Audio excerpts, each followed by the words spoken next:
Hey everyone, welcome back. This is IGN. I'm Robert Marujo, and we're going to be talking about the latest addition to the 3DS family of handhelds, which is the new 2DS XL. So, I think we all had the same question probably when it was announced a while back. What do we need a new 2DS XL for? We already have 3 versions of the 3DS hardware. What's up with this 4th one? Well, let's break it down. So, the new 2DS XL, here it goes. Out of the box, it has this nice blue highlight around the lid, rugged body. We pop it open. You have the screen at the top, the touch screen at the bottom, face buttons, your circle pad, your D-pad, even the C-stick. What's missing? No glasses-free 3D screen at the top. So, again, what's the significance of that? Alright, we're minus a feature that new 3DS has with all of its units. What's the point of that? Well, I think what Nintendo's going for here is a solution for gamers who don't want to resort to the budget model 2DS and who don't quite want to break the bank for the new 3DS XL. So if we look at both systems, let's take the 2DS, everyone's favorite little wedge of cake, right? I love this system personally. I think it's really good for virtual console titles. I think that they play better on it.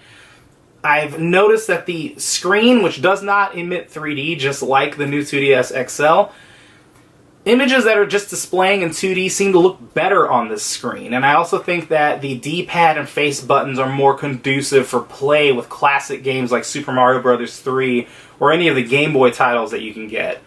But, again, this is a budget unit that sells for the cheapest of any of the others. The build is completely different. Again, cake wedge. You know, you have an uneven table, slide it under, and it's even suddenly. It's made more for kids, I think, or gamers who aren't as concerned with the looks of their systems, or even who know they might break them. It's rugged, it's durable, it's cheap, but it's not for everybody. New 3DS XL is like the opposite end of the spectrum. This is your Porsche of Nintendo consoles on the go. High gloss finish, it feels a little bit more delicate. I've dropped it a couple times and it's survived, but I've cringed every time. This is the ultimate handheld experience for Nintendo at the moment.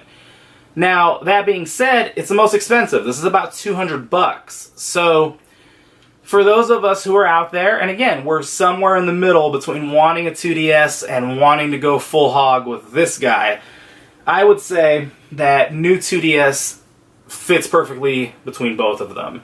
You don't have the glasses-free 3D, which for a lot of you out there, that's a bonus. Me, I'm a 3D fiend. I like cranking it up. But even still, I don't mind it missing that much. I think that, like the baseline 2DS model, the screen on this unit, it's really vivid. It displays everything clearly. I think that there's less distortion on this screen without the 3D versus a new 3DS XL. You turn it down, it still doesn't quite look right to me.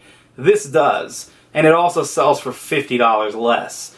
So, out of the box, you get this unit, you get the stylus, which, this is my, ironically, biggest problem with the system. It's tiny.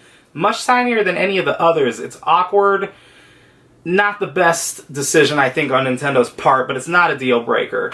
And unlike some of the newer versions of the system that, for whatever reason, have not elected to put them in the box, the charger is back. So if you don't have a charger, this comes with it. It really feels like Nintendo is treating this sort of like what Game Boy Color was. Game Boy Color wasn't a true sequel to Game Boy. It essentially was rocking the same amount of horsepower as that other unit, but it had color. It reinvigorated the line. I feel that's what new 2DS is supposed to be. This is for people who have been on the fence.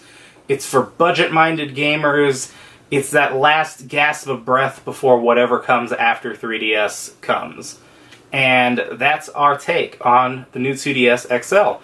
If you have questions, feel free to drop them down there in the comments section under this video, or hit us up on our Facebook and Instagram feeds.